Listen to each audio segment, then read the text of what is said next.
My dad called the second I clocked out, his voice flat like he was ordering room service. 30 people are coming. You handle it. Make it perfect. I said yes, like always. Then went home and packed a bag. But what froze the family wasn't my disappearance. It was what I left behind. Proving that for years, their perfect holiday had been fully sponsored by my silence. My name is Lucy Howard, and if you asked me to describe the sensation of my soul leaving my body, I would point to that precise moment in the parking lot of the Riverton Care Alliance. It was the kind of Tuesday that felt personal in its cruelty. The first real freeze of the season had descended upon Lake Briar, Michigan, turning the asphalt into a treacherous sheet of black ice that reflected the sickly yellow sodium vapor lights overhead. The wind coming off the lake was not just cold, it was aggressive, slapping against my cheeks with a wet, stinging heaviness that made my eyes water. I had just finished a 10-hour shift in hospital administration, dealing with insurance claim rejections and the quiet, desperate anger of families who could not understand why their coverage had been denied. My brain felt like it had been run through a paper shredder. All I wanted was to get into my Honda Civic, blast the heater until my fingers thawed, and drive to my apartment where silence was the only guest I had invited for dinner. Then my phone vibrated against my thigh. I did not need to look at the screen to know who it was, but I pulled it out of my coat pocket anyway. The screen illuminated the dark, swirling snow. Dad. There were no emojis next to the name, no smiley faces, no hearts, no pictures of us fishing or grilling, just those 3 capital letters, stark and demanding. In that split second, the 34-year-old woman standing in the slush vanished. I was 7 years old again, freezing in the hallway because I had dropped a plate, waiting for the lecture that would explain exactly how I had failed to be careful. My stomach tightened into a knot so hard it felt like a physical blow. My shoulders hiked up toward my ears. It is amazing how the body remembers trauma even when the mind tries to rationalize it as just family dynamics. I slid the icon over to answer. I did not say hello.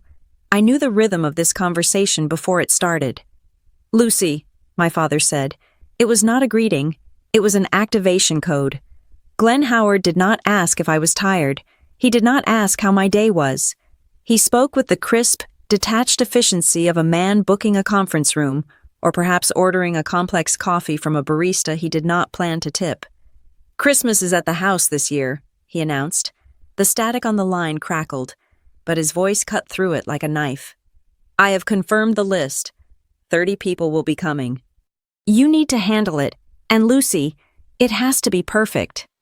I stood there, the wind whipping my hair across my face, and stared at a dent in the door of the car parked next to mine. 30 people. Last year it had been 20. The year before that? 15. The number grew like a tumor, unchecked and aggressive, and yet the infrastructure to support it remained exactly the same size. 30, I repeated, my voice sounding thin and brittle in the cold air. "The lanes are coming down," Glenn continued, ignoring my tone completely. "And your Aunt Janice invited the cousins from Ohio. It's a reunion.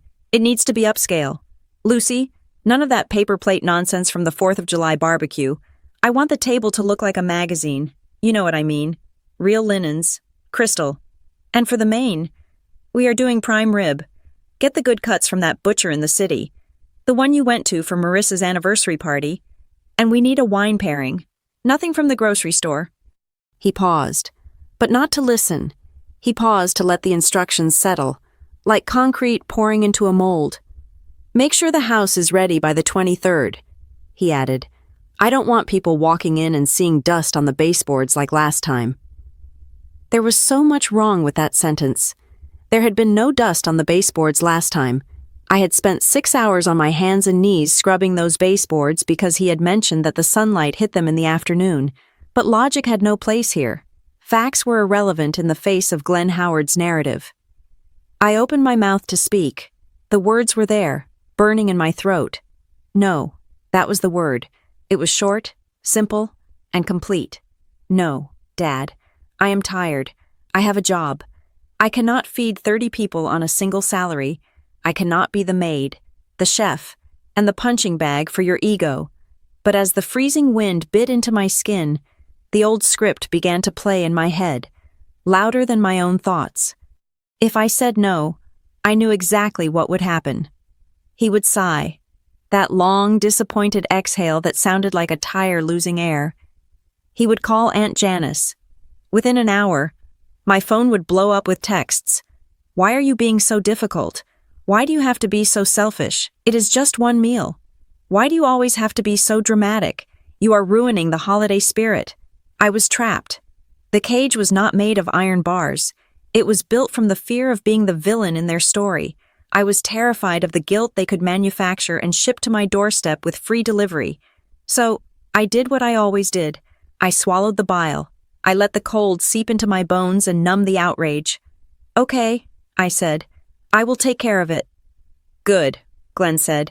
He didn't say thank you. He didn't say he appreciated it. He just pivoted to the next logistical point. Oh, and make sure you get the driveway cleared before everyone arrives. I don't want anyone slipping. The line went dead. I lowered the phone and stared at the black screen. The parking lot lights buzzed overhead. A siren wailed in the distance, heading toward the emergency room entrance. Something inside me snapped. It was not a loud snap. It was not a cinematic scream into the void. It was quieter than that. It felt like a single, taut thread, one that had been holding a heavy tapestry together for decades, had simply given up. It frayed and parted. The tension that had defined my relationship with my father, the constant, desperate need to please him, to buy his affection with labor and perfection, suddenly went slack. I got into my car. My hands were shaking, but not from the cold. I started the engine and drove out of the lot. Merging onto the highway that led toward my apartment, the heater blasted hot air against my frozen feet, but I couldn't feel it. I drove on autopilot, my eyes fixed on the red taillights of the car in front of me. 30 people, upscale, prime rib, magazine quality. I did the math in my head as I drove. The meat alone would cost $600. The wine would be another $400 if I followed his no grocery store rule. The decorations, the linens, the fresh flowers he would inevitably demand at the last minute, because the ones I bought weren't festive enough. We were looking at $2,000. $2,000 of my money, my savings, money I had set aside to fix the transmission on my car, or maybe, just maybe, take a vacation where I didn't have to clean up after anyone. Glenn wouldn't offer a dime, if I asked. He would wave his hand and say, "Don't make everything about money, Lucy. It's so unbecoming." I pulled into the carport of my apartment complex. It was a modest building, beige brick, sturdy and unpretentious. It was mine. I paid the rent. I bought the furniture. There were no ghosts here, usually, but tonight, as I walked up the stairs to the second floor, I felt the heavy shadow of Hollow Creek following me. I unlocked my door and stepped inside.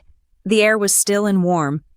My cat, Barnaby, rubbed against my ankles, purring a welcome that asked for nothing more than a scratch behind the ears.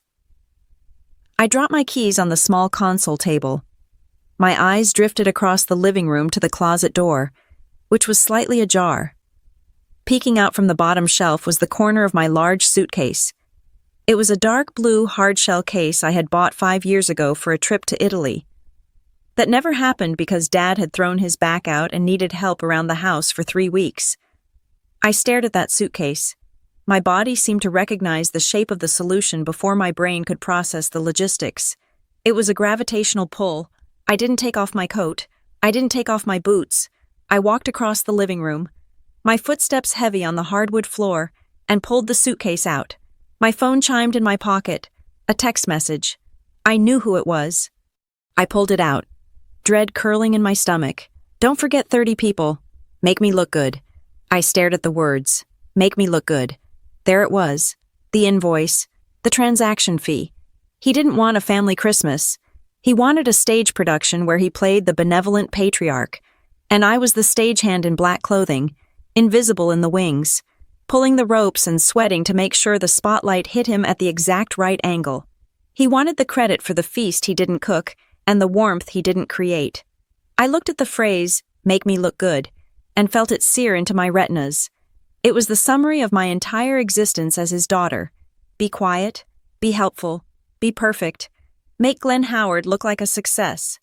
I looked down at the suitcase lying flat on the floor. I wasn't packing to go to Hollow Creek. I wasn't packing to go early and start scrubbing his baseboards. I reached down and unzipped the main compartment. The sound of the zipper was loud in the quiet apartment, like a tear in the fabric of reality. I wasn't doing this to threaten him. I wasn't doing this to teach him a lesson. Because men like Glenn Howard did not learn lessons. They only learned inconveniences. I was doing this because the thread had snapped. And without that tension holding me in place, I was finally free to move. I walked to my bedroom and grabbed a stack of sweaters. I wasn't running away. I was simply choosing, for the first time in 34 years, to live in a reality where I mattered. I placed the first sweater into the case. It was red, a cheerful, bright red. It looked terrible against the dark blue lining. But it didn't matter. It was mine. I was done making him look good.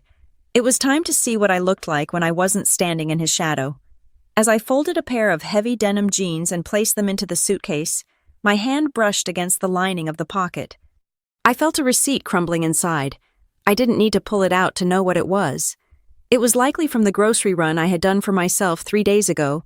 Eggs, spinach, a bottle of cheap Pinot Grigio, but the sensation of the crinkling paper sent my mind spiraling back, rewinding the tape to see exactly how I had ended up standing in my bedroom, plotting a silent rebellion against my own father. It hadn't started as a hostage situation. That was the tragedy of it. It had started with love. I sat down on the edge of the bed, the half-packed suitcase open like a hungry mouth beside me. I allowed myself to remember the first year. It was 6 years ago. Mom had passed away in October.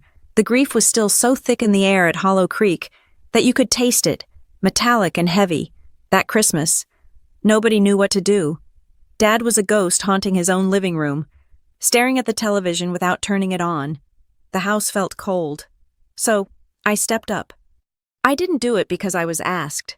I did it because the silence terrified me. I bought the tree. I cooked Mom's traditional glazed ham.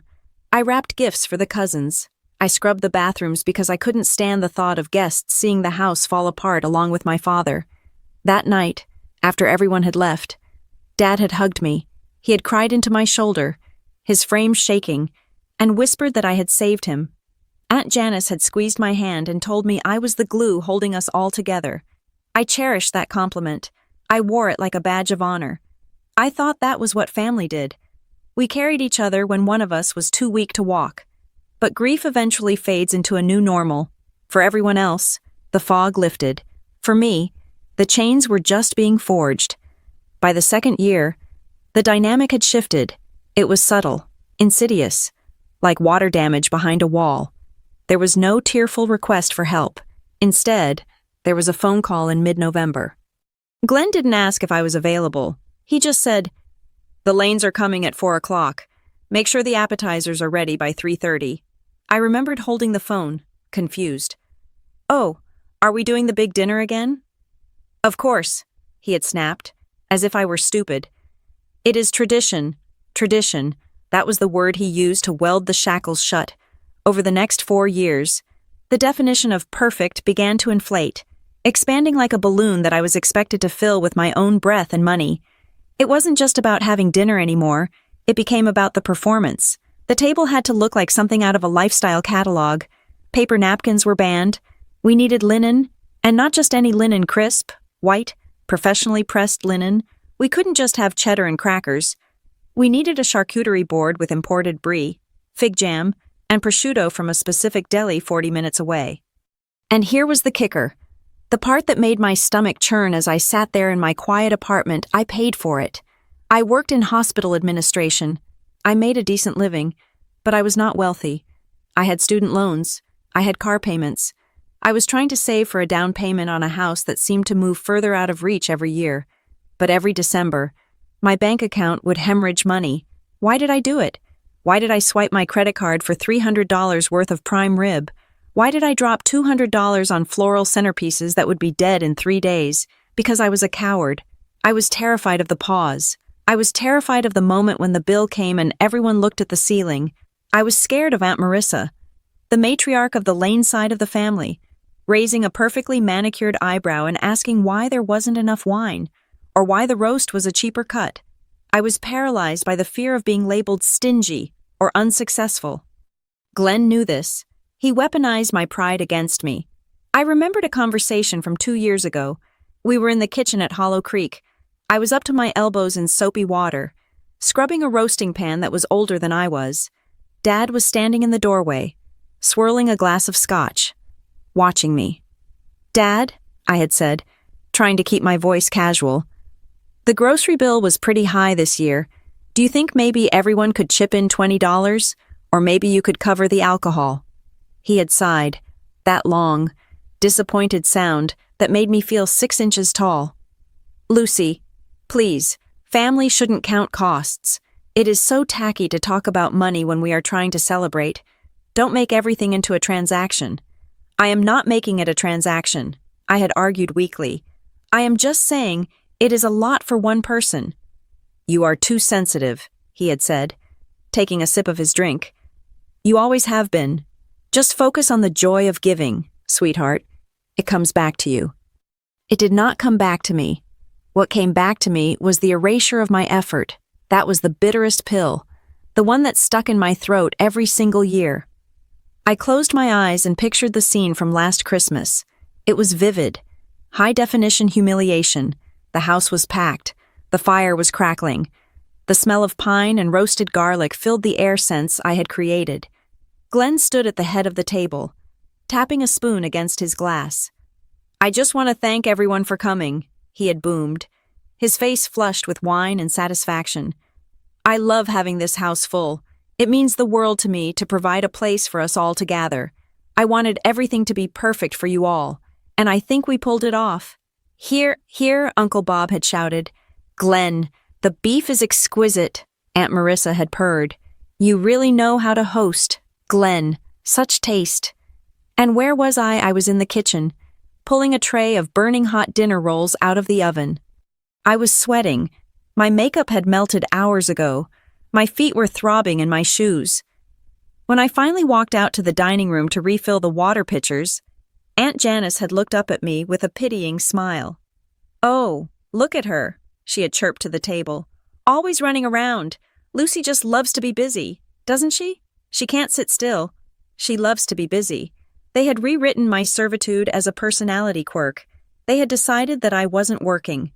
I was indulging in a hobby. I wasn't a servant. I was just a frantic little creature who enjoyed stress. It absolved them of all guilt. If Lucy enjoyed the bustle, then nobody needed to help her. Nobody needed to clear a plate. Nobody needed to offer a check. They were doing me a favor by letting me serve them. I opened my eyes and looked around my living room. There were gaps on my shelves. My silver serving platter was gone. It was at Dad's house. I had brought it over 3 years ago for the turkey, and when I tried to take it home, he said, "Just leave it. You will need it for Easter." It never came back. My expensive, heavy-bottomed roasting pot at Dad's, my set of crystal wine glasses that I had bought with my first bonus at Dad's, my best tablecloths at Dad's. My labor had been colonized. My possessions had been annexed.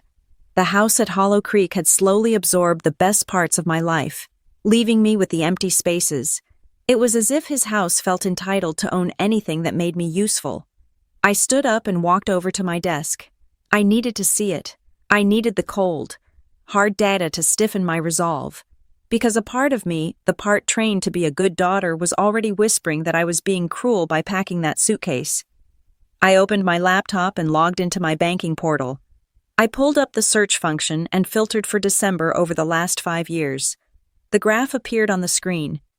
It looked like the heartbeat of a dying patient, flat, flat, flat, and then a massive, jagged spike every December. Year 1, $800, manageable. I was grieving. Year 2, $1,200. The upgrades began. Year 3, $1,800. The year of the prime rib. Year 4, $2,100. The year the heater broke at Dad's, and I paid for the emergency repair so the guests wouldn't be cold. Year 5, $2,500. The upscale year. I stared at the total at the bottom of the column. Over $8,000 in 5 years. That was my emergency fund. That was a trip to Europe. That was the new transmission my car desperately needed. And what did I have to show for it? A text message from my father demanding perfection. A generic thank you card from Aunt Janice signed with a stamped signature. And the reputation of being the girl who likes to be busy. I felt the anger rising again, but this time it wasn't hot and explosive. It was cold. It was calculating. It was the kind of anger that clarifies vision.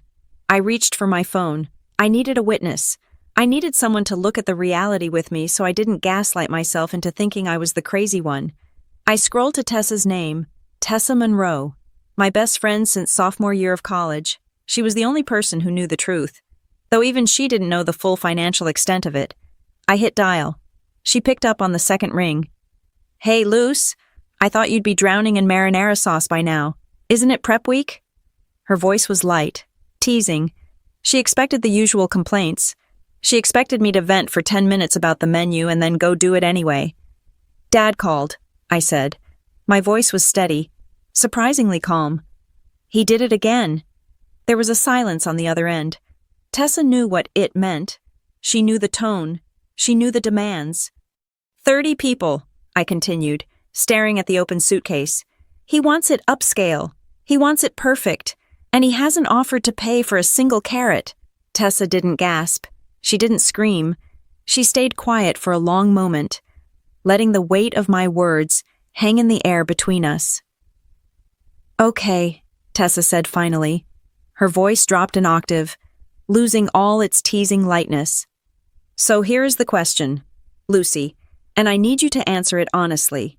What? Are you going to play the role this time?" she asked.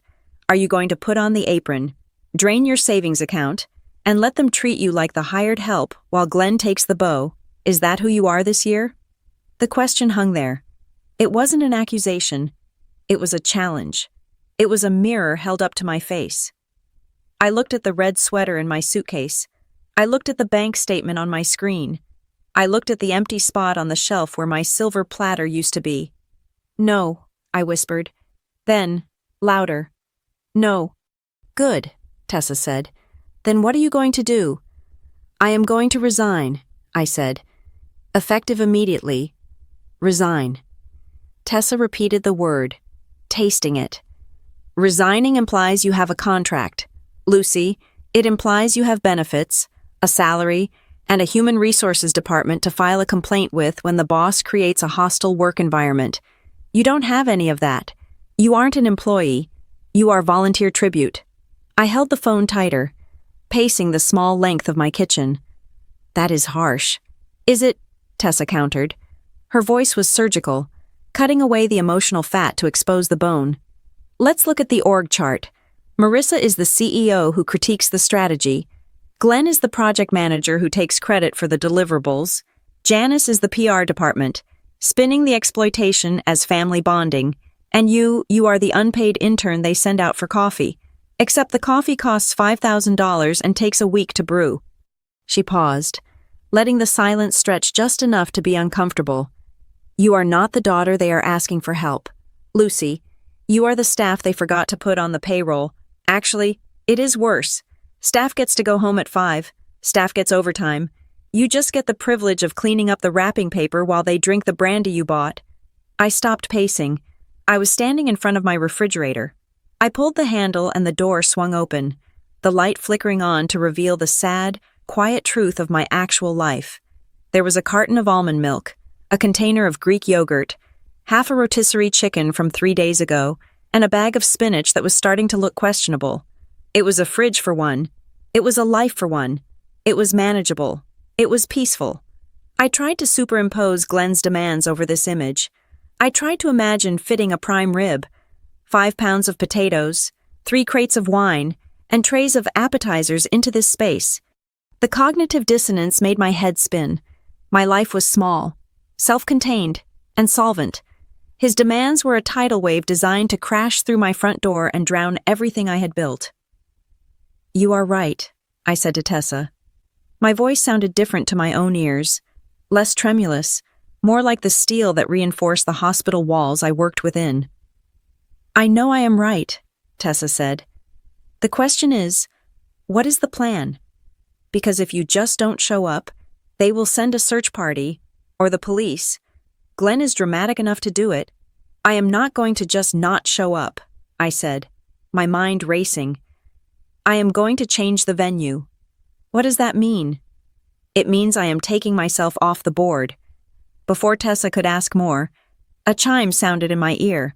I pulled the phone away from my face to check the screen. A text message. It was from Aunt Janice. So glad you are handling everything again. Sweetie, you always make Christmas so special. We are all so relieved we don't have to worry about a thing knowing you are in charge. Love you. I read it twice. On the surface, it was affectionate. It was a warm, fuzzy message from a loving aunt. But under the microscope of my new perspective, it looked like a binding contract signed without my consent. We are all so relieved. Translation, we are lazy. We don't have to worry about a thing. Translation, you carry the anxiety for all of us. You make it special. Translation, if it is not special, it is your fault. It was a masterful piece of manipulation, wrapped in a bow of toxic positivity. If I complained now, I wouldn't just be unhelpful. I would be destroying their relief. I would be the monster who shattered the peace they were so generously enjoying at my expense. Janice just texted, I told Tessa. Let me guess, Tessa said dryly. You are an angel. We couldn't do it without you. Close. We are so relieved. God, Tessa groaned. That is the worst one. It is weaponized gratitude. They are thanking you in advance so you can't back out. It is a trap. Lucy. I know, I said, and I am not stepping in it. I hung up with Tessa a moment later, promising to keep her updated. The silence of the apartment rushed back in, but it didn't feel lonely anymore. It felt like a war room. I sat down at my small kitchen table and opened my notebook. I needed to visualize the week ahead if I complied. I needed to scare myself into action. If I said yes, tomorrow would start with a panic attack. I would have to leave work early, using my own vacation time, to hit the wholesale club. I would push a cart with a wobbling wheel through the aisles, fighting grandmothers for the last blocks of high-end cheddar. I would spend $600 in 40 minutes. Thursday night would be cleaning. I would drive to Hollow Creek. I would spend 5 hours on my knees scrubbing the grout in the guest bathroom because Glenn had mentioned the tiles looked dingy. I would dust the ceiling fans. I would vacuum the drapes. Friday would be prep, chopping onions until I cried, peeling 10 pounds of potatoes until my hands cramped, marinating the meat, setting the table with the precision of a bomb disposal unit, measuring the distance between the forks and the knives because Marissa would notice if they were off. And Saturday, Christmas Eve, the arrival, the performance, I would be in the kitchen, sweating through my nice blouse, monitoring 3 timers, while the sound of laughter drifted in from the living room. I would come out with the tray of appetizers, the ones I paid for, and they would smile and take them without making eye contact, continuing their conversation about whose child got into a better college, and then the bill would come due. Not the financial bill, I would have already paid that. The emotional bill, the feeling of being hollowed out, the feeling of being a prop in my own family. I looked down at my notebook and wrote a single sentence, pressing the pen so hard into the paper that it tore through to the next page. If a holiday collapses because one person refuses to be the servant, it is not a holiday. It is a trap. That was it. That was the truth I had been running from. A real family celebration is a potluck of effort. It is a shared burden. If the entire structure of the perfect Christmas rested on my spine, then the structure was rotten. It deserved to collapse. But I couldn't just scream at Glenn. I couldn't call him and list my grievances. I knew how that movie ended. He would interrupt. He would gaslight. He would use phrases like, "After everything I have done for you," and "You are ruining the memory of your mother." He would drag me into the mud of emotional debate. And he had more experience wrestling there than I did. I couldn't win an argument. So, I wouldn't have one. I would choose a different battlefield. I would choose the battlefield of logistics. I turned the page in my notebook and wrote a new header, the separation of assets. If I was resigning, I needed to take my equipment with me. I started listing everything in Glenn's house that I had purchased, maintained, or lent to the cause. The silver serving platter, value $200. The set of 12 linen napkins, value $80. The heavy roasting pan, value $150. The crystal wine glasses, value $300. The high-end spice collection in the pantry, value approx $100. The Dyson vacuum cleaner I left there last year because his broke value $400. The emergency cash stash in the cookie jar, value $200. The list went on. It was staggering. I wasn't just the cook. I was the venture capitalist funding this entire operation. I looked at the clock. It was 9:30 at night. Glenn would be asleep in his recliner in front of the news. The house at Hollow Creek would be dark. I needed to move fast. But first, I needed a destination. I wasn't going to stay in my apartment. If I stayed here, Glenn would drive over. He would pound on the door. He would cause a scene in the hallway that would make my neighbors call the landlord. I needed to be geographically unavailable. I opened my laptop and pulled up a travel site. I didn't want to go too far. I needed to be close enough to return if there was a genuine life or death emergency, but far enough to be inconvenient. I typed in Harbor Point. It was a small coastal town 3 hours north. In the summer, it was a tourist trap. In the winter, it was a ghost town of wind-battered cottages and gray waves. It was perfect. I found a place called the Harbor Point Inn. It wasn't luxury, but it wasn't a motel. It had a fireplace in the lobby and a no-disturb policy that I intended to test to its limits. I booked a room for 2 nights. Check-in tomorrow afternoon. The confirmation email hit my inbox with a satisfying ping. It felt like the sound of a jail cell unlocking. Now for the hardest part. I picked up my phone. My thumb hovered over Glenn's contact name. My instinct was to explain, to write a paragraph apologizing, making up a lie about a sudden work crisis, begging for forgiveness. I am so sorry. Dad. But the hospital needs me. No. Explanations were footholds. If I gave him a reason, he would argue with it. If I said work, he would say, call in sick. If I said sick, he would say, you can still supervise. I needed to be a wall, smooth, vertical, and impossible to climb. I typed the message. I kept it brief. I kept it professional. I channeled the cold, administrative energy of the rejection letters I had to send to patients every day. Dad, something came up. I have to go on a work trip early tomorrow morning. Won't be around for a few days. The key is under the mat if you need to let the cleaners in. I didn't mention the cleaners were canceled. That was a surprise for later. I didn't mention I wasn't coming back for Christmas. Let him assume a few days meant I would rush back just in time to save him. Let him sit in the comfort of his assumption until the reality of the empty refrigerator hit him. I looked at the message. It was a lie, but it was a necessary shield. It was the only way to break the cycle without breaking myself. I hit send. Then, before the delivered receipt could even register, before the inevitable 3 dots of his typing could appear, I did something I had never done in my life. I held down the power button on the side of my phone. Slide to power off. I slid my finger across the screen. The light vanished. The screen went black. The connection was severed. For a moment, panic flared in my chest. What if he needs me? What if he has a heart attack? What if the house burns down, then a cooler? Calmer voice answered. He is a grown man. He has a phone. He has neighbors. He has 30 relatives coming to save him. I tossed the dead phone onto the sofa. It landed with a soft thud.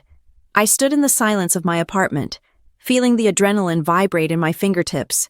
I wasn't just leaving town. I was staging a coup, and the first act of the revolution was going to be a raid on my own property. I went to the closet and grabbed a second bag, a large, sturdy canvas tote. Okay, Barnaby, I said to the cat, who was watching me from the top of the bookshelf with yellow, judging eyes. I am going to get my roasting pan back. I grabbed my car keys. The night was young. The roads were icy, and for the first time in years, I wasn't driving toward an obligation. I was driving toward justice. The digital clock on my dashboard read 4:45 in the morning when I rolled into the driveway of the house at Hollow Creek. The world was pitch black, save for the blue-gray tint of the snow reflecting the moonlight. The house loomed large and silent, a sleeping beast that had fed on my energy for a decade. I killed the headlights immediately to avoid sweeping a beam across Glenn's bedroom window on the second floor. I sat there for a moment, the engine ticking as it cooled, listening to the silence. This was usually the time I would be arriving to start the turkey, my stomach in knots. my mind racing through a checklist of chores. But today, my heart rate was slow. My hands were steady. I wasn't here to serve. I was here to repossess. I stepped out of the car, the crunch of frozen gravel under my boots sounding impossibly loud in the stillness. I moved to the side door, the one that led directly into the kitchen. I reached into my pocket and pulled out the brass key. It was a copy I had paid for myself 5 years ago because Glenn kept forgetting to leave the front door unlocked for me. I slid the key into the lock. It turned with a smooth, heavy click. I pushed the door open and stepped into the warmth of the kitchen. It smelled of stale coffee and that specific, woody scent of old furniture polish. From upstairs, I could hear the faint, rhythmic rumble of my father's snoring. He was deep asleep, likely dreaming of the prime rib I was supposed to be seasoning right now. I didn't turn on the main lights. I didn't want to wake him. Instead, I clicked on the small under-cabinet LEDs that cast a soft, surgical glow over the granite countertops. I set my canvas tote bag on the island and took a deep breath. This was a heist, but it wasn't a crime. You cannot steal what you already own. I was simply conducting an asset separation. I started with the pantry. I opened the tall double doors and stared at the shelves. To an outsider, it looked like a well-stocked larder ready for a feast. To me, it looked like a ledger of debts. I reached for the top shelf. There, sitting like trophies, were the items I had purchased over the last 3 months, slowly stockpiling for the upscale menu Glenn demanded. I took down the jar of saffron threads, $40, into the bag. I took the bottle of aged balsamic vinegar from Modena, $60, into the bag.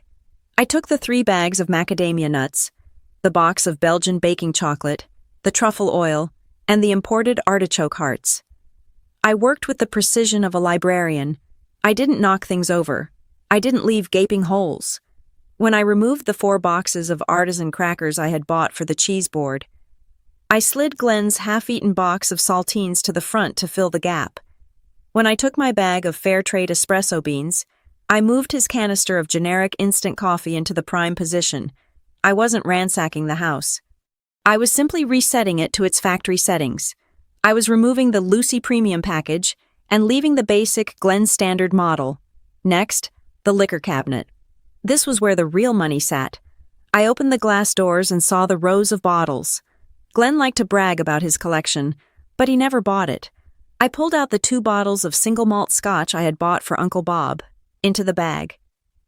I took the 6 bottles of Cabernet Sauvignon that I had selected for the main course. They clinked softly as I nested them between the bags of nuts. I left the bottle of cheap vodka that Glenn used for mixers. I left the half-empty rum. I left the box wine. That was what he had contributed. That was what he could serve. I moved to the refrigerator. This was the most critical part. The fridge was humming quietly. I pulled the door open. The light inside seemed blindingly bright. I bypassed the condiments and went straight for the proteins. I grabbed the 3 packs of high-end bacon I had bought for the Christmas morning breakfast. I took the wheels of brie and camembert. I took the prosciutto and the salami. I took the bag of jumbo shrimp from the freezer. I looked at the shelves when I was done. It wasn't empty. There was a carton of milk, a jar of pickles, a block of generic cheddar cheese, half a loaf of bread, and some leftover takeout containers. It was a refrigerator for 1 man. It was perfectly adequate for survival. It just wasn't adequate for a party of 30 people expecting a magazine cover feast. I closed the fridge door. I walked into the dining room. The table was already partially set, not by Glenn, of course, but by me. During my visit last weekend, the tablecloth was my grandmother's damask linen, which I had restored and kept at my apartment until last week. The candlesticks were mine. The heavy silver charger plates were mine. I stripped the table. I folded the tablecloth, the fabric cool and smooth against my hands. I gathered the candlesticks. I took the silver chargers. I walked them to the back of the house, to the small storage room off the laundry area where we kept the extra chairs. I placed everything inside the linens, the silver, the expensive wreaths I had hung on the back doors, the heavy serving platters I had retrieved from the buffet. I didn't take these things with me. They were too bulky to carry to the car in one trip, and I didn't want to risk the noise of multiple trips. Instead, I closed the door to the storage room. I reached into my pocket and pulled out a heavy-duty padlock. I had bought it yesterday at the hardware store. The storage room door had a simple latch that accommodated a lock. I slid the shackle through the metal loops and clicked it shut. Click. The sound was final. The assets were frozen. The decorations were on the premises, technically, but they were now under my jurisdiction. If he wanted them, he would have to break the door down, and Glenn Howard was not a man who knew how to use a crowbar. I went back to the kitchen. My bag was heavy. Filled with the culinary soul of the party, I zipped it shut. I checked my watch. 5:15. He was still sleeping. Now for the administrative work. I pulled out my phone, not the one I had turned off, but an old backup phone I kept in the car for emergencies. It was connected to the Wi-Fi. I found the number for Sparkle Clean, the service that came every Thursday. I had been paying them for 2 years. Glenn thought the house just magically stayed dust-free because he was neat. I dialed the number. It went to their automated after-hours service, but I knew the owner. Sarah. Check the voicemail at 6 every morning. Hi, this is Lucy Howard, I whispered into the phone. I am calling regarding the service for Glenn Howard's residence at 12 Oak Lane. I am canceling the service effectively immediately. Please do not send the crew this Thursday. Also, please note that any future bookings must be made and paid for directly by Mr. Glenn Howard. My card is no longer authorized for this account. I paused, imagining Sarah's face when she heard this. She had once told me, "Your dad is so charming. He always says the house looks great thanks to his management." Actually, I added, a small, cold smile touching my lips. If he calls and asks why you didn't show up, please tell him the billing information was removed by the account holder. Thank you. Twist number 1. The stage would be dirty. Now for twist number 2. I opened the banking app on the backup phone. I navigated to the credit card section. I found the card ending in 4098, the emergency family card, the one Glenn carried in his wallet, the one he used to buy last-minute things that I inevitably paid for because the bill came to my address. I didn't cancel it. Canceling it would cause a decline notification immediately if he used it for his morning coffee, which might alert him too soon. Instead, I went to card controls. I selected Set Spending Limit. The current limit was $10,000. I backspaced over the numbers. I typed in 100, $100. That was enough for a few pizzas. It was enough for a case of cheap beer. It was not enough to cater a banquet for 30 people when he realized the fridge was empty. It was not enough to hire a last-minute caterer. I saved the setting. The bank app confirmed limit updated. I put the phone away. The heist was complete. The food was gone. The decorations were locked. The cleaning crew was fired. The funding was cut. I took a piece of heavy cardstock from my bag. I had written it in the car before I came in, so my handwriting wouldn't look shaky. I walked over to the kitchen island, right where he always sat to drink his coffee. I placed his spare key on the granite. It was the key he had given me 10 years ago, the symbol of my access and my obligation. I placed the note on top of the key. I am not cooking. I am not cleaning. I am not serving. Have a perfect Christmas. It was brutal in its simplicity. No apologies, no explanations, just a statement of fact. I picked up my heavy tote bag. I took one last look around the kitchen. It looked normal. The counters were clear. The appliances were shining, but it was a hollow shell. The magic that made it a home, the smell of food, the warmth, the anticipation was in the bag slung over my shoulder. I walked to the door. I opened it and stepped out into the biting wind. The cold hit my face, but for the first time in my life, it didn't make me shiver. I closed the door behind me. I didn't lock it. I didn't need to. I wasn't protecting this house anymore. I walked to my car, the gravel crunching under my feet. I threw the bag into the passenger seat. As I backed out of the driveway, I looked up at the second-floor window. It was still dark. Glenn was still sleeping, dreaming of his perfect Christmas, unaware that he was about to wake up in a house that had been stripped of its engine. I drove away. My chest felt strange. I waited for the guilt to hit me. I waited for the crushing anxiety that usually followed any act of defiance, but it didn't come. Instead, as I merged onto the main road leading out of Hollow Creek, watching the first gray light of dawn bleed into the sky, I felt something else. I felt light. It was a physical sensation, as if gravity had released its hold on my bones. I wasn't a daughter anymore. I wasn't a servant. I was just Lucy. And for the first time in 34 years, I was driving toward a destination of my own choosing. The highway stretched out before me like a gray ribbon cutting through the white, frozen landscape of Michigan. I had turned my main phone back on 5 miles outside of Hollow Creek, mostly because I needed the GPS to navigate the back roads toward the coast, but also because of a morbid, self-destructive curiosity. I wanted to see the fallout. I wanted to see the explosion. I did not have to wait long. The phone sitting in the cup holder began to vibrate. It wasn't a ring. I had kept it on silent. It was a low, angry buzz that rattled against the hard plastic. It stopped for 3 seconds, then started again, then again. It was a relentless, mechanical heartbeat of panic. I glanced down. Dad. I didn't answer. I kept my eyes on the road, watching the speedometer needle hover at exactly 70 miles per hour. My hands were gripping the steering wheel so hard, my knuckles were white. Every time the phone buzzed, my shoulders jumped. It was a physical reflex, a conditioned response cultivated over 3 decades of jumping whenever Glenn Howard snapped his fingers. Buzz, buzz, buzz. It felt like he was in the car with me, poking me in the ribs. I drove for another 40 minutes before the fuel light dinged. It was a valid excuse to stop, a reason that had nothing to do with running away. I pulled into a gas station that looked like an island of fluorescent light in the middle of a dark ocean of pine trees. The wind was howling as I stepped out to pump the gas, cutting through my coat. But I welcomed it. The cold made me feel real. I leaned against the side of the car and finally picked up the phone. There were 14 missed calls, 9 from Dad, 2 from Aunt Janice, 3 from a cousin I hadn't spoken to since Easter. Then there were the texts. I scrolled to the bottom and read them in chronological order, watching the emotional trajectory of my father play out in blue bubbles. 6:15 a.m. Where are you? The coffee maker is empty. 6:20. Very funny. Lucy, come back and make breakfast. I have a lot to do today. 6:45 a.m. I found the note. This is childish. You are 34 years old, not a teenager. Pick up the phone. 7:10 a.m. Lucy, I opened the fridge. Where's the food? Where's the prime rib? 7:15 a.m. Stop playing games. The lanes are coming tomorrow.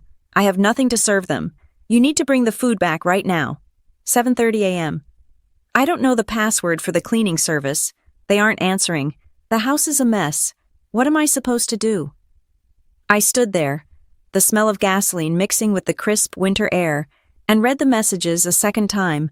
I was looking for something specific. I was looking for 3 words. Are you okay? Or perhaps, is something wrong? They weren't there. Not once did he ask why I had left. Not once did he consider that maybe I had snapped, or that I was hurt, or that I was in trouble. His entire stream of consciousness was focused solely on the inconvenience my absence caused him. He wasn't worried about his daughter. He was worried about his event manager. He was worried about the prime rib. He was worried about the dust on the baseboards. A profound sadness settled over me. It wasn't the sharp, hot anger of the morning. It was a heavy, dull ache. It was the realization that I could drive this car off a bridge, and Glenn's first reaction would be to wonder who was going to iron the tablecloths. The phone buzzed in my hand again. Incoming call, Aunt Janice. I hesitated. Janice was the diplomat. She was the one who smoothed things over. The one who whispered, "He doesn't mean it," while handing you a tissue. But she was also the enforcer of the status quo. Her peace was always purchased at my expense. I slid the icon to answer. Hello. Oh, thank God. Janice's voice was breathless, pitched high with manufactured relief. Lucy, honey, where are you? Your father is climbing the walls. He says you took the food. I took the food I paid for, I said. My voice sounded calm, which surprised me. I was shaking on the inside, but the words came out flat and steady. Okay, Janice soothed. Listen, we know you are stressed. It is a big holiday. We all appreciate how hard you work, but you can't just leave him like this. The house is half cleaned. He doesn't even know how to turn on the oven properly for a roast that size. Then he shouldn't host a roast that size, I said. There was a pause on the line. Janice wasn't used to resistance. She was used to compliance wrapped in a sigh. Lucy, she said, her tone shifting from concern to a gentle scolding. Don't be like this. Just come back for a bit. Bring the food back. Help him get set up, and we can talk about it. Just do it to keep the peace. You know how he gets. For the family. To keep the peace, I repeated. Whose peace? Aunt Janice. His yours. Because it certainly isn't mine. We are family, she insisted, effectively ignoring my question. Family helps each other. I have helped, I said. I have helped for 10 years. I have paid for everything. I have done everything, and I am done. So you are just going to let him fail? She asked. The sweetness was evaporating, revealing the judgment underneath. You are going to let 30 people show up to an empty table just to prove a point. I am not doing it to prove a point. I am doing it because I cannot afford to be his servant anymore, financially or emotionally. Just come back. She tried one last time, desperation creeping in. Please, for me. I looked out at the highway. A semi-truck roared past, kicking up a cloud of snow. I realized that if I turned back now, I would never leave again. The chains would be welded back on, twice as thick as before. No, I said. I'm not coming back. I hung up. The silence that followed was heavy, like a stone dropping into a deep well. I had never said no to Janice before. I had never denied the keep the peace request. It felt terrifying. It felt illegal. But as I put the nozzle back into the pump and screwed the gas cap back on, I noticed my hands had stopped shaking. I got back into the car and drove. I arrived at Harbor Point 3 hours later. The town was huddled against the gray, churning water of Lake Michigan, the streets largely empty. The Harbor Point Inn was a sturdy, cedar-shingled building that looked like it had withstood 1,000 storms. I checked in at the front desk. The receptionist was a young woman who looked like she would rather be anywhere else. She didn't ask me why I was alone. She didn't ask me if the room needed to be upscale. She just handed me a plastic key card and said, Room 203. Breakfast is until 10. I walked into the room. It was generic. The carpet was a sensible beige. The bedspread was a floral pattern that had gone out of style in the 90s. The furniture was scratched pine. It was the most beautiful room I had ever seen. There was no dust I needed to clean. There was no menu I needed to prep. There was no expectation hovering in the corners. I dropped my bag on the floor and sat on the edge of the bed. The silence was absolute. In my father's house, silence was a vacuum that needed to be filled with activity. Here, silence was just silence. I lay back on the bed, staring at the textured ceiling. I felt like an astronaut who had just detached from the mothership, drifting in space. It was lonely. Yes, but the oxygen was mine. My phone pinged, a text message. I braced myself for another assault from Glenn, but it wasn't him. It was a number I didn't save often, but I recognized it. It was my cousin, Mike. He was the quiet one, the one who usually sat in the corner watching football while the chaos swirled around him. Mike. Hey, Lucy. Just a heads up. My flight got canceled, so we are driving in. We will be at Uncle Glenn's by tonight instead of tomorrow morning. Mom says you aren't there. My stomach dropped. Tonight. They were arriving tonight. The panic flared up again. Hot and immediate. The rescue reflex kicked in hard. I sat up, my heart hammering. They will get there and find nothing. No food, no heat turned up, no beds made. It will be a disaster. My brain started plotting the logistics automatically. If I leave now, I can be back by 7. I can stop at the store on the way. I can throw some lasagnas in the oven. I can salvage it. I stood up and grabbed my car keys. I was halfway to the door before I froze. I looked at my hand, gripping the keys. This was the addiction. This was the sickness. The belief that it was my job to prevent other adults from experiencing the consequences of their own lack of planning. Mike was 30 years old. Glenn was 65. Why was I the only one responsible for their comfort? I forced my fingers to open. The keys fell onto the dresser with a clatter. No, I said aloud to the empty room. Let them arrive. Let them see it. But the anxiety was a physical energy that needed to go somewhere. I couldn't sit in the room. I needed to move. I put on my coat and scarf and walked out of the hotel. I crossed the street and headed toward the pier. The wind off the lake was brutal here, a solid wall of ice that pushed against me, making it hard to breathe. I walked into the wind. I wanted to feel the resistance. I needed to be reminded that walking away was hard work. I walked until my face was numb and my legs burned. I imagined the scene happening at Hollow Creek right now. Glenn pacing, the empty pantry, the realization slowly sinking in that the magic elf wasn't coming out of the woodwork to fix it. It is a trap, I reminded myself, reciting the line from my notebook. If it collapses, it was never a celebration. It was a hostage situation. I turned around at the end of the pier and looked back at the town. The lights of the inn were warm and inviting. I was safe. I was out. I walked back to the hotel, my body tired, but my mind clearing. I was beginning to accept that I had actually done it. I had pressed the button. I stepped into the lobby, stomping the snow off my boots. I reached into my pocket to check the time. The phone was ringing again. I sighed, expecting Glenn. I pulled it out. It wasn't Glenn. It wasn't Janice. It wasn't Mike. The screen displayed a number I didn't recognize. No name. Just a local area code from back home. I stared at it. Usually, I wouldn't answer unknown numbers, but something about the timing felt deliberate. The family was imploding. The shockwaves were spreading. I hesitated, my thumb hovering over the green button. Was this another flying monkey sent by Janice? A neighbor Glenn had roped into shaming me. Or was it something else? I took a breath, stepped into a quiet corner of the lobby away from the receptionist, and answered, "Hello." The voice on the other end was sharp, authoritative, and utterly unexpected. "Lucy Howard?" the woman asked. "Yes." "This is Marissa Lane." My blood ran cold. Marissa, the matriarch of the extended family, the woman Glenn was terrified of impressing, the woman who inspected silverware for water spots. She was the one person Glenn wanted this entire charade to be perfect for. "I am currently standing in your father's kitchen," Marissa said. Her voice was unreadable, stripped of the usual pleasantries. "And I have a question." The lobby of the Harbor Point Inn was quiet, save for the crackling of the fireplace and the low hum of the vending machine in the corner. But inside my phone, a riot was breaking out. I had not hung up on Marissa Lane yet. I was holding the phone to my ear.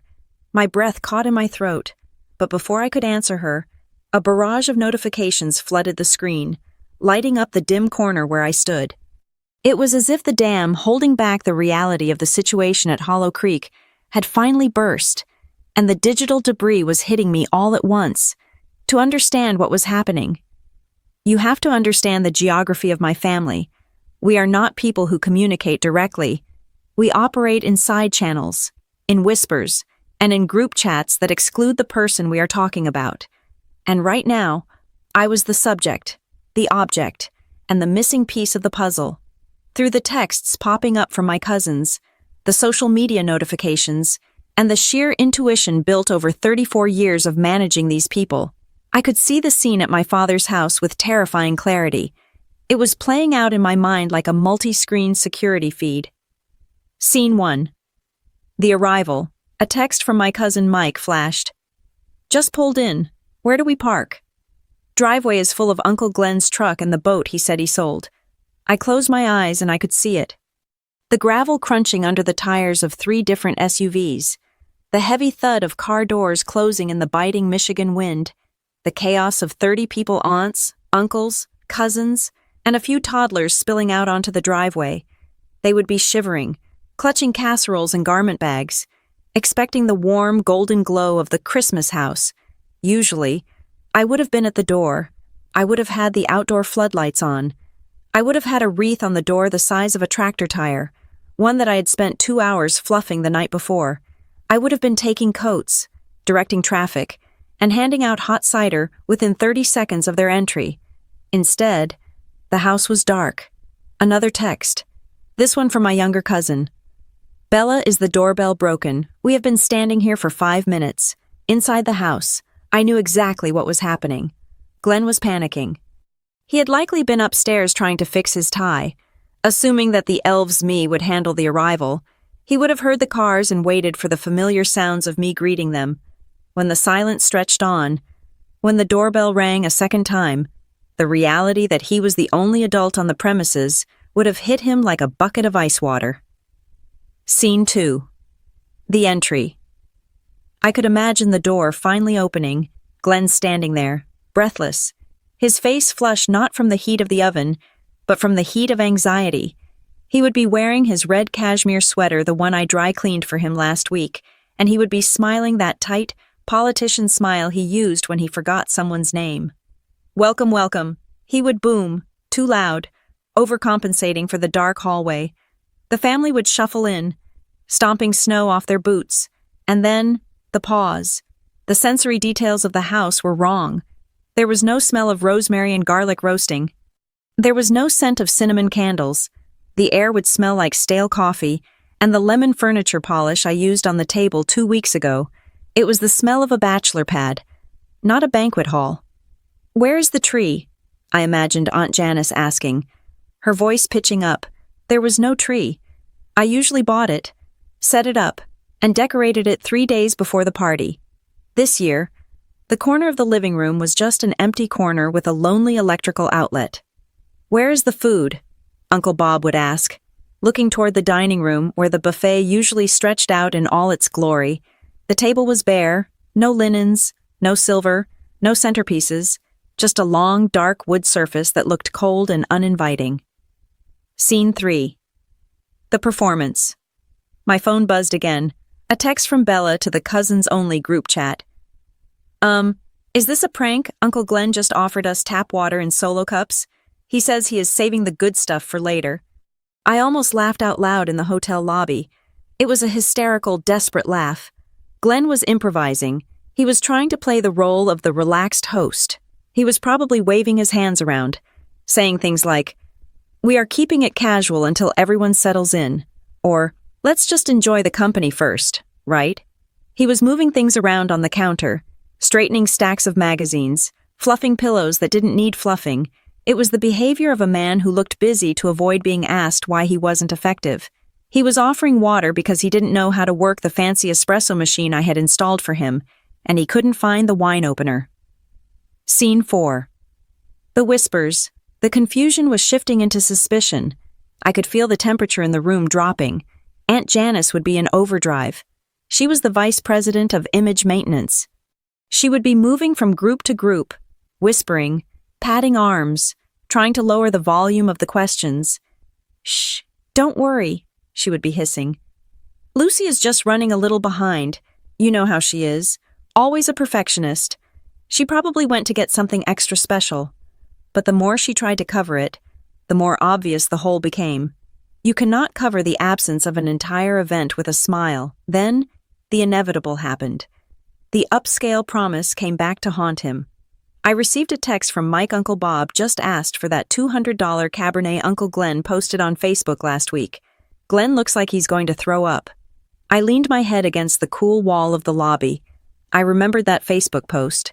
Glenn had taken a photo of a bottle of wine at a liquor store, a bottle he didn't buy, and captioned it, "Stocking up for the family, only the best for my crew." Now, Bob was standing there, likely holding an empty plastic cup, asking for the goods. "It is breathing," Glenn would lie. "It needs to decant." "Where is it?" Bob would press. "I will open it." "It is in the cellar," Glenn would stammer. There was no cellar. There was a crawl space with a broken sump pump. The realization was dawning on them. The Emperor wasn't just naked. He was broke and hungry. Scene 5. The social media leak. Then came the notification that made my stomach clench. Instagram. Bella had posted a story. I opened it. It was a short video. Panning across the living room, it showed the empty table, the confused relatives standing in their coats, and Glenn in the background frantically looking through a drawer, presumably for a napkin. The caption read, "Christmas prep chaos at the Howards, 6 p.m., and no dinner. Guess we are ordering pizza LOL family drama starving." It wasn't malicious. Bella was 19. To her, everything was content. But to Glenn, to the Howard family legacy. This was a nuclear bomb. This was public confirmation that the perfect family gathering was a sham. The LOL at the end was the sharpest knife. It reduced Glenn's grand upscale vision to a joke, a meme. Scene 6. The delusion. Then, a text from the man himself. Dad. I know you are watching. Stop this immediately. Everyone is asking for you. I told them you are just being dramatic and you went to get ice. Get back here in 20 minutes and I will forgive this stunt. I stared at the words, I will forgive this stunt. He still didn't get it. He was standing in the wreckage of his own expectations, surrounded by 30 hungry people, and he still believed he was the one with the power to offer forgiveness. He thought this was a negotiation. He thought my no was a fluctuating currency that could be devalued if he pressured me enough. He didn't understand that I wasn't being dramatic. I wasn't playing a game. I was simply absent. And his inability to function without me wasn't my stunt. It was his reality. I looked at the phone in my hand. The chaos was swirling, but I was standing still. I was 3 hours away. I was in a room with a locked door. I had a book in my bag and a bottle of water I had bought with my own money. I was safe, but the voice on the other end of the line was still waiting. I brought the phone back to my ear. The chaos of the texts faded into the background as the sharp, clear voice of Marissa Lane cut through the noise. Lucy, she said, are you still there, Marissa Lane, my cousin's mother-in-law, a woman who ran a corporate HR department with an iron fist. She was the one relative who terrified Glenn because she could smell incompetence from a mile away. She was the one who had critiqued the roast beef last year. She was the audience Glenn was performing for. I am here, Marissa, I said. Good, she said. There was no panic in her voice. No, please come back. It was the cool, collected tone of a woman who was looking at a crime scene and trying to identify the perpetrator. I am currently looking at your father, Marissa said. He is telling everyone that you stormed out because you were overwhelmed and that you left him in the lurch. He is painting a very vivid picture of a hysterical daughter abandoning her loving family. I closed my eyes. Of course he was.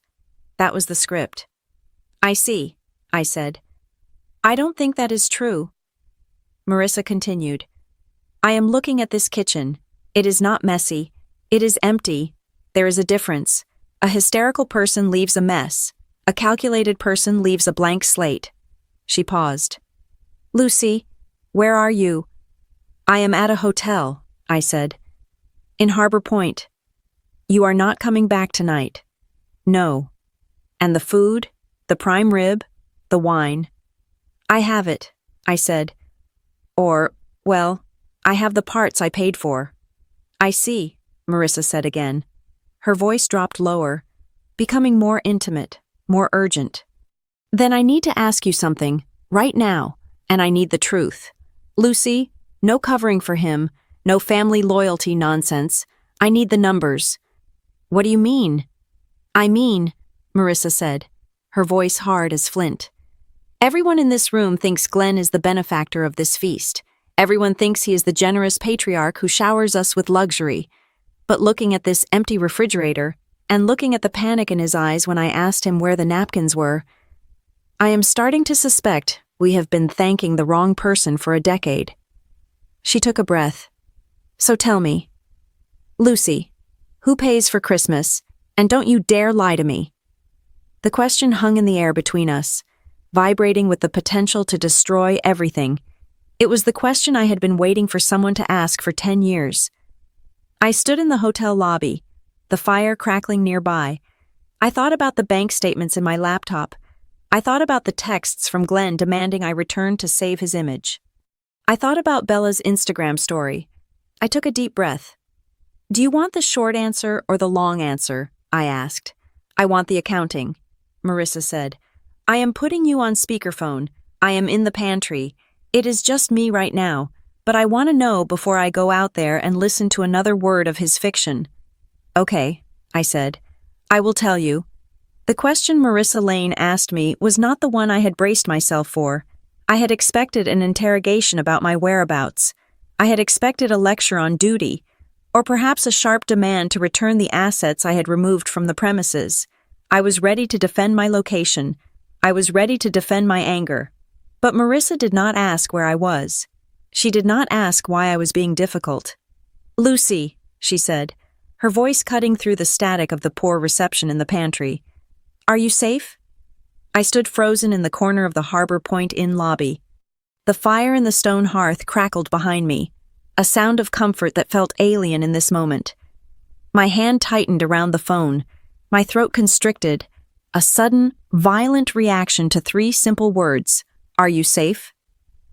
In 10 years of running the holiday marathon for the Howard family, not one person had ever asked me that. They asked if the turkey was dry. They asked if we had enough ice. They asked if I could drive their kids to the mall.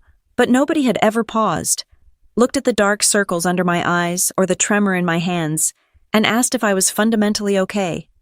"I am safe," I managed to whisper. My voice cracked, betraying the steel facade I was trying to maintain. "I am at a hotel. I am okay." "Good," Marissa said. Her tone remained clinical, detached, like a surgeon assessing a patient's vitals before an operation. "That is the priority. Now that we have established that, I need you to listen to me very carefully." I could hear the muffled sounds of chaos in the background on her end, the murmur of 30 disappointed voices, the clinking of plastic cups, the high-pitched whine of my cousin's toddler, but Marissa sounded like she was in a soundproof booth. "Your father is currently holding court in the living room," she said. "He is spinning a narrative, Lucy, and it is a very specific one. He is telling everyone that you are having a mental health crisis. He is saying that you are overwhelmed by the pressure of the holidays and that you snapped because he asked you for a little help. He is painting himself as the concerned, baffled father who just wanted a nice family dinner, and you as the unstable daughter who ruined it over a misunderstanding." I felt the heat rise up my neck. It was a familiar heat, the burning sensation of injustice. Glenn was doing what he always did. He was rewriting reality to make himself the victim of his own incompetence. "He is lying," I said. The words came out sharp, slicing through my own hesitation. "I suspected as much," Marissa replied calmly. "Glenn is a man who cares very deeply about appearances, and right now, he looks like a fool. A fool will say anything to stop looking like a fool. But I need the specifics. Lucy, if I am going to stop this train, I need to know exactly what the track looks like." She paused, and I could hear the rustle of a bag.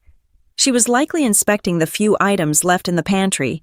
"He says he asked you to help," Marissa said.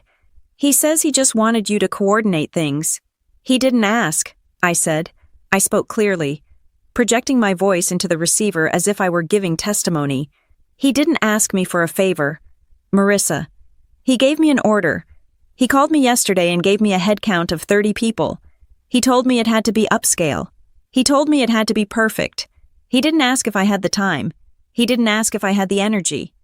He just assigned the task like I was a line cook he had hired for the weekend." "I see," Marissa said. "So it was a mandate, not a request." "It was a conscription," I corrected. "And the execution," she pressed. "Glenn implies that he provides the resources and you provide the labor. He is walking around telling people that he spared no expense for this party, but that you failed to organize the delivery." I laughed. It was a dry, humorless sound. "Spared no expense," I repeated. "That is rich." "Lucy," Marissa said, and her voice dropped an octave, losing the investigative tone and becoming something harder, something more dangerous. "I am looking at this kitchen. It is stripped. I see the generic coffee. I see the lack of spices. I see the empty refrigerator. This is not a house that was prepared for a party. This is a house that was never stocked." She took a breath. "So I am going to ask you the question that nobody in this family seems to want to ask. Who pays for it? Lucy, who usually pays for the prime rib. Who pays for the wine? Who pays for the cleaning crew that Glenn claims missed their slot today?" I looked out the window of the lobby. The snow was falling softly on the empty street. I thought about the spreadsheet on my laptop. I thought about the 5 years of bank statements I had reviewed last night.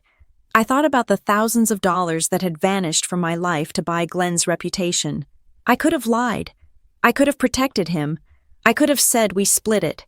I could have said he paid me back in cash. That was the old Lucy. That was the daughter who smoothed the edges so nobody would get cut. But the old Lucy was gone. She had been left behind in the freezing parking lot of the Riverton Care Alliance. "I do," I said. I didn't shout it. I didn't cry. I said it with the flat, undeniable weight of a fact. "I pay for everything. Marissa, the food, the alcohol, the decorations, the cleaning service, the linens. I buy the groceries. I cook the food, I serve it, and then I clean it up. Glenn doesn't pay for the party. He just hosts the location." There was a long silence on the other end of the line. It was the silence of a judge reviewing evidence that changes the entire verdict of a case. "Everything," Marissa asked. "The wine last year, the $200 bottles he bragged about. I bought them at the wine cellar on 5th Street. I said, 'You can check my credit card statement if you want.' He asked for them specifically, but he forgot his wallet when we went to the store, just like he forgets his wallet every year." "And this year," she asked, "did he contribute anything for these 30 people?" "He bought a bottle of generic vodka and a box of saltines," I said, "and he provided the electricity. That is his contribution." "I see," Marissa said. Her voice was ice cold now. It was the voice she used when she was firing an executive who had been embezzling company funds. "So, essentially, we have all been guests at your table for a decade, but we have been thanking the waiter instead of the chef." "I suppose so," I said. "And he knows this?" Marissa asked. "He knows you are the financial engine." "He knows," I said. "He just chooses to call it family contribution so he doesn't have to write a check." "Unbelievable," Marissa murmured. "He is out there right now. Lucy, he is holding a glass of tap water and telling your Aunt Janice that you are going through a phase and that he is so worried about your spending habits. He actually said that. He said he thinks you are having financial trouble and that is why you are acting out." The audacity of it took my breath away.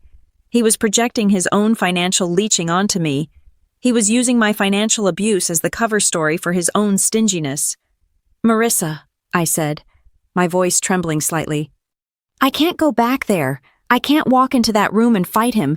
He will just talk over me. He will make me look crazy." "You are not coming back," Marissa said firmly. "Do not get in your car. Do not drive down here. You are safe where you are." "But what are you going to do?" I asked. "If you say something, he will just deny it. He will say I am lying." "He can't deny arithmetic," Marissa said, "and he can't deny an empty refrigerator." "Please don't make a scene," I said, the reflex kicking in again. "I don't want to ruin Christmas for the kids. I don't want everyone to be uncomfortable."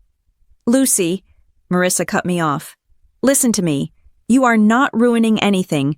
The ruin is already here. It is standing in the living room wearing a red cashmere sweater. You have spent 10 years protecting this family from the truth of who your father is. You have subsidized his ego with your own life. That stops today. But, no buts," she said. "You have resigned. Remember, you are not the manager anymore. I am the manager now, and I am about to conduct a performance review." "What are you going to do?" I asked again, fear and anticipation warring in my chest. "I am going to go out there," Marissa said, "and I am going to ask him a very simple question. I am going to ask him, in front of your Aunt Janice, in front of your cousins, in front of the entire Lane family, where the receipt for the prime rib is. I am going to ask him to show me the transaction." "He won't have it," I whispered. "Exactly," Marissa said, "and when he can't produce it, I am going to ask him why he invited 30 people to a dinner he couldn't afford to pay for.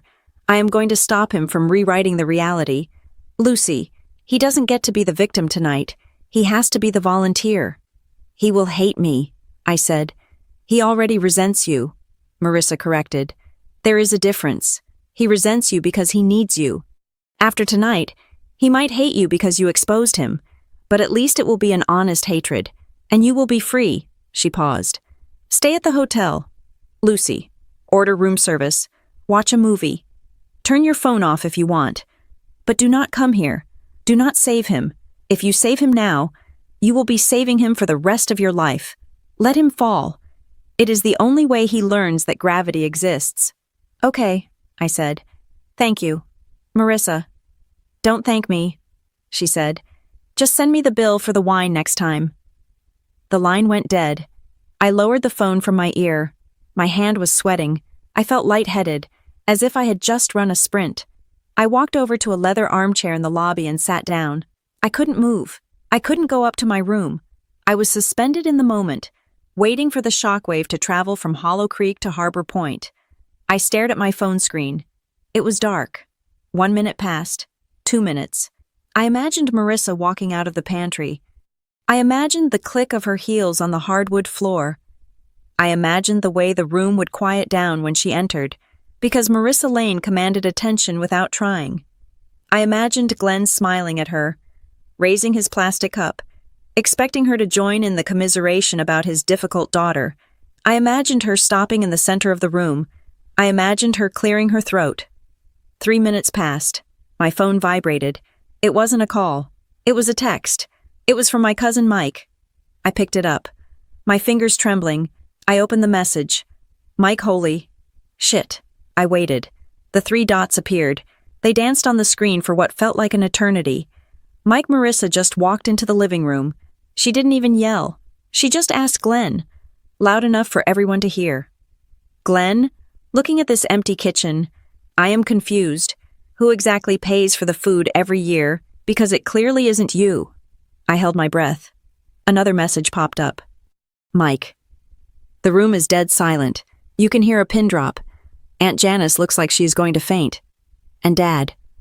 I stared at the screen, waiting for the verdict. Mike Dad is standing there like he has been nailed to the floor. He is bright red.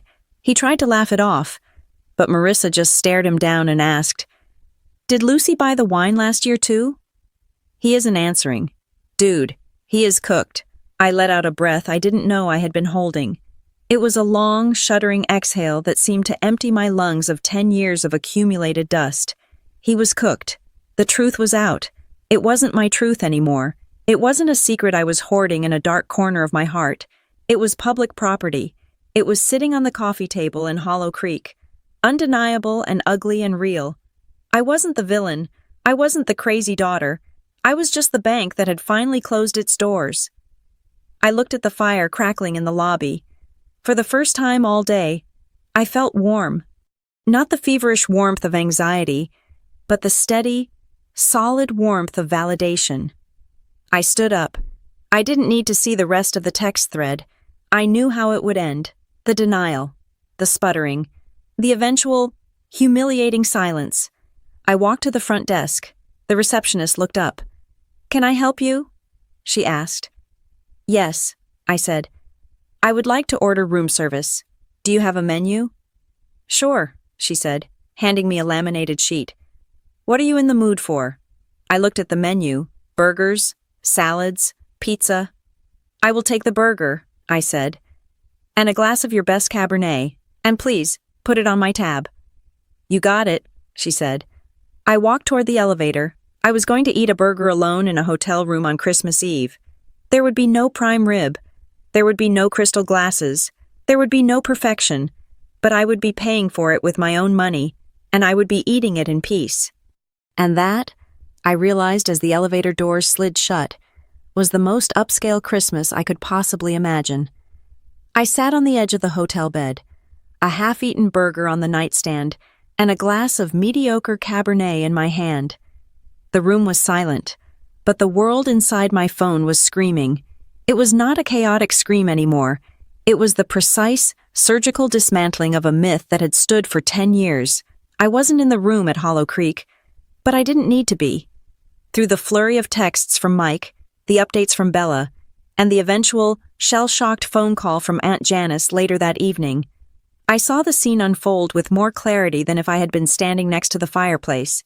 It was a courtroom drama played out in a suburban living room, where the judge wore a silk blouse and the defendant wore a red cashmere sweater that he likely hadn't paid to dry clean.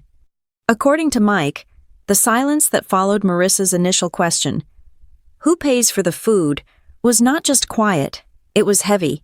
It was the kind of silence that sucked the oxygen out of the room, leaving 30 people gasping for a comfortable lie that wasn't there anymore. Glenn tried to pivot. He tried to laugh it off. Marissa, please, he had said, waving a hand dismissively. We are talking about logistics. It doesn't matter who swipes the card. It is a family effort. Lucy handles the details. I handle the overview. The overview, Marissa repeated, her voice flat. Does the overview cost money? Glenn, because the prime rib costs money, the wine costs money, the cleaning crew costs money. She didn't raise her voice. She didn't need to. She simply stood in the center of the living room, illuminated by the recessed lighting I had installed 3 years ago, and refused to let the moment pass. I asked a simple question, she continued. Did you pay for this party? Did you pay for last year's party? Or the year before? The room waited. My cousins, my uncles, the distant relatives from Ohio, they all watched Glenn. For years, they had seen him as the benevolent patriarch, the successful man who graciously opened his home and showered them with abundance.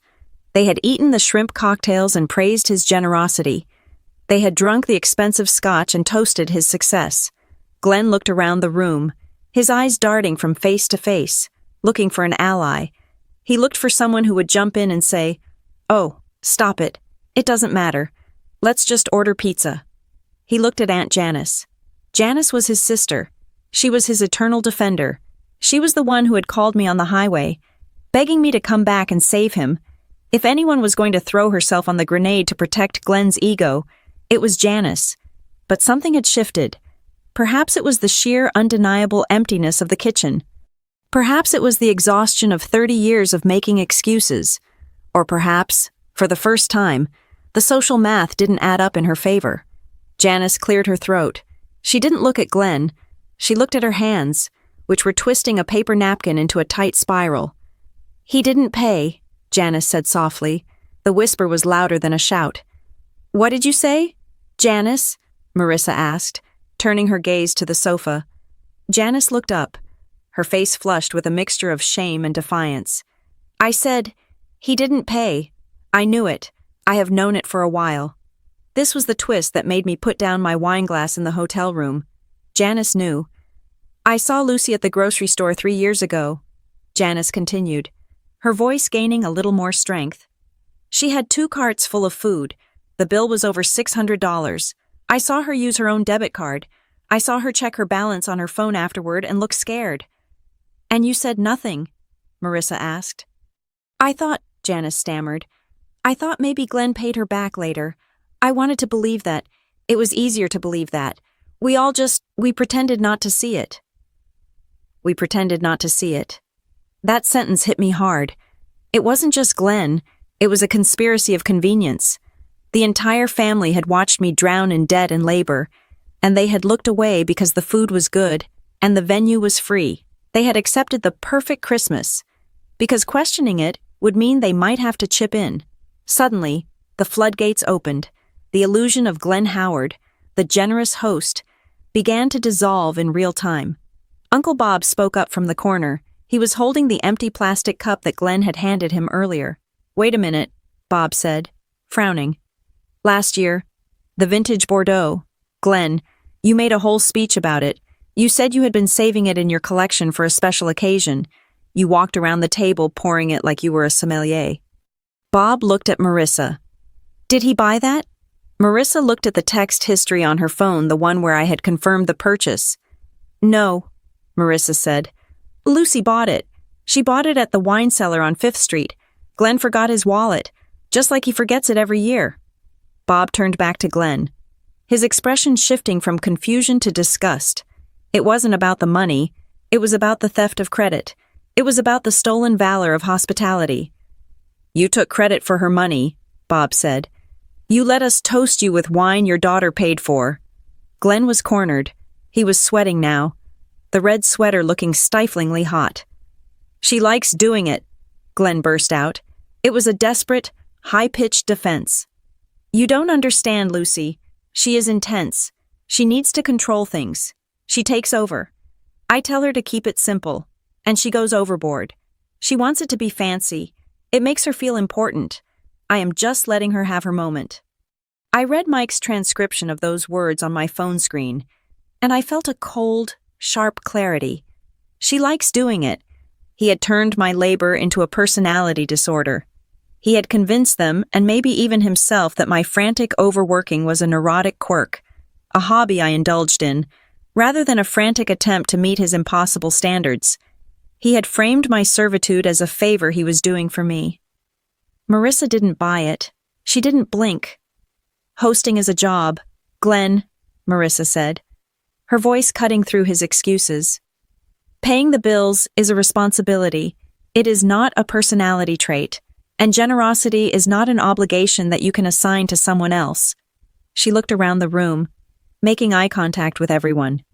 "We have been eating Lucy's money for a decade," she announced, "and we have been clapping for Glenn. That ends tonight." The silence returned. But this time it wasn't heavy. It was final. The verdict had been delivered. The jury had seen the evidence. The perfect Christmas was officially declared a fraud. Then, the practical reality set in. It was 7 o'clock on Christmas Eve. There were 30 people in a house with no food. "So," my cousin Mike said, breaking the tension, "what are we going to eat?"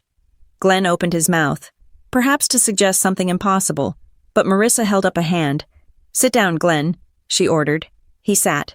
He actually sat down on the ottoman, deflated, stripped of his authority. "We are ordering pizza," Marissa said, "and we are splitting the bill. Everyone gets their phone out, Venmo or cash." And that is exactly what happened. Mike sent me a picture an hour later. It was a photo of the dining room table, the same table Glenn had demanded be magazine perfect. There were no linen tablecloths. There were no silver chargers. There were no crystal wine glasses.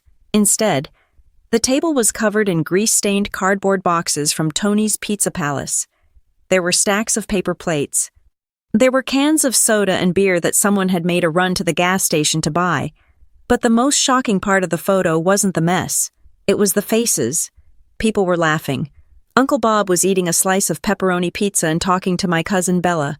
Aunt Janice was sitting on a folding chair, drinking a Diet Coke, looking relaxed for the first time in 20 years. The kids were running around with cheese strings, delighted that they weren't being forced to sit still in scratchy clothes for a 5-course meal they hated.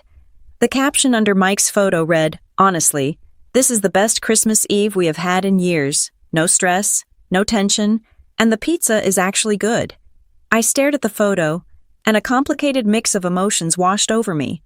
On one hand, I felt a profound sense of relief. The sky hadn't fallen. The family hadn't disintegrated because there was no prime rib. The upscale requirement was a lie. The perfect requirement was a lie. We could have been doing this all along. We could have been eating pizza and laughing for the last 10 years.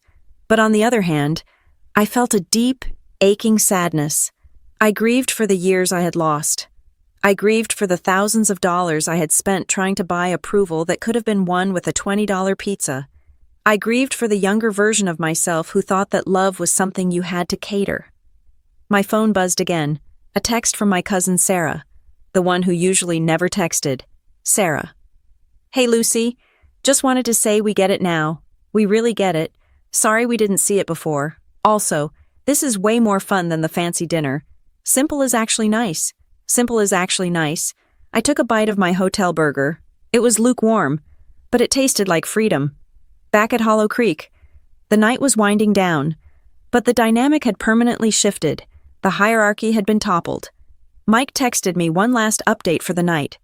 Mike people are starting to leave to go to their hotels. Everyone cleaned up their own trash. It took like 5 minutes. Glenn didn't say goodbye to anyone. He just went upstairs about an hour ago and shut his bedroom door. I imagined that moment. I imagined Glenn Howard, the man who lived for the applause, walking up the stairs while his family ate pizza out of boxes. He wasn't storming off in a rage. He wasn't yelling. He was retreating. For the first time in his life, he couldn't hide behind the props. He couldn't hide behind the roast or the wine or the frantic daughter in the kitchen. He had been forced to look in the mirror, and the reflection showed a man who had brought nothing to the table but demands. He closed the door. It wasn't a victory for me. I didn't feel triumphant. I didn't feel like I had beaten him. I felt like I had finally resigned from a job I never should have taken. I finished my wine. I put the room service tray in the hall. I turned off the light in my hotel room. The bed was comfortable. The sheets were clean. And for the first time in a decade, on the night before Christmas, my mind was quiet. I didn't have to worry about the turkey. I didn't have to worry about the timing of the sides. I closed my eyes, and I slept. I slept the deep, dreamless sleep of someone who has finally put down a heavy load. The house at Hollow Creek was no longer my burden to carry. It was just a house, and I was just Lucy. I drove back to Hollow Creek on the morning of December 27th. The roads were clear. The black ice melted into a harmless gray slush that splattered against my windshield. I wasn't gripping the steering wheel with the white-knuckled desperation that usually defined my trips to my father's house.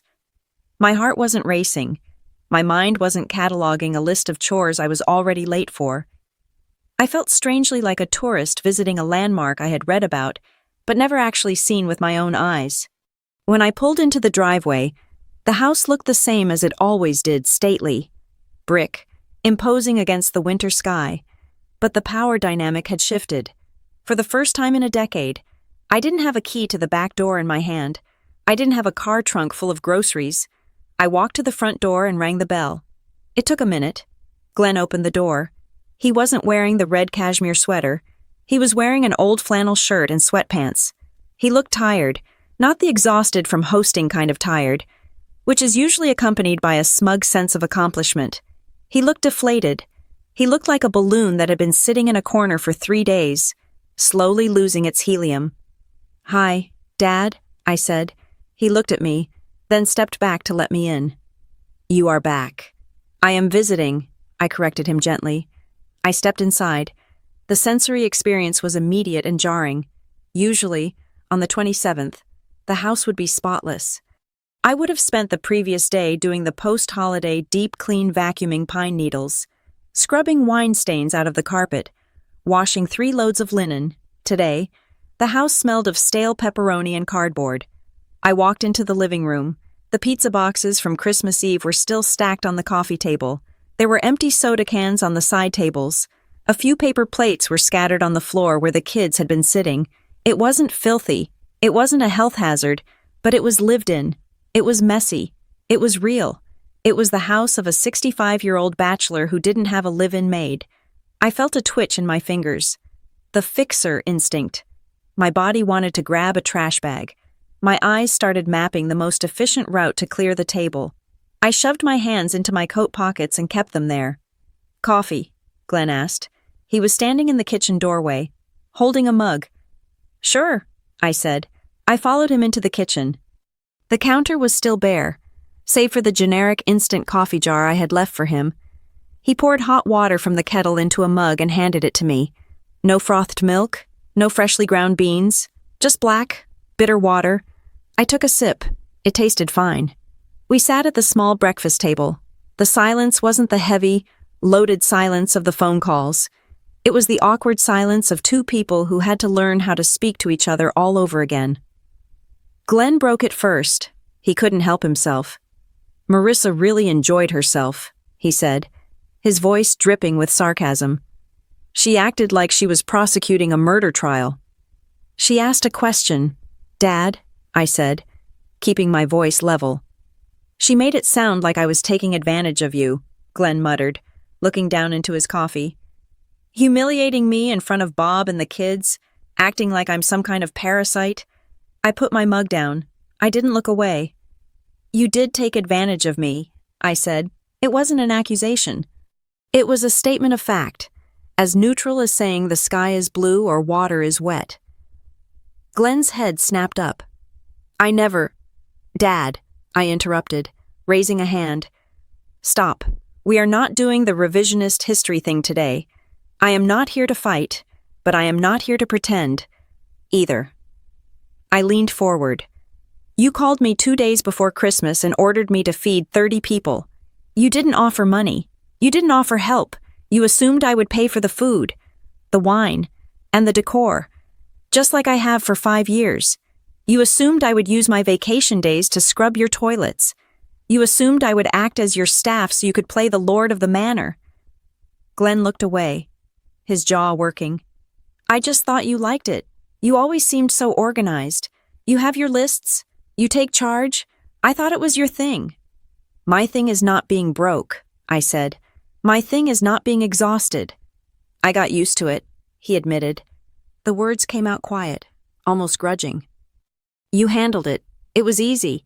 I didn't think about the details because I knew you had them covered. Getting used to something doesn't make it right, I said. You can get used to a leaky roof, too, but that doesn't mean the water isn't rotting the floorboards. I reached into my bag and pulled out a folded piece of paper. It wasn't an invoice. It was the new Constitution. We need to talk about the future, I said, because I am not doing this again, not the old way. Glenn looked at the paper, then at me. So that is it. No more Christmas. We just sit here in the dark next year. No, I said. We have Christmas, but we have a real Christmas. What does that mean? It means the Bank of Lucy is closed, I said. Permanently? I started listing the points, ticking them off on my fingers. 1, the guest list. You don't get to invite 30 people without consulting me first. If you want a reunion, we discuss it in July, not December. Glenn nodded slowly. He didn't argue.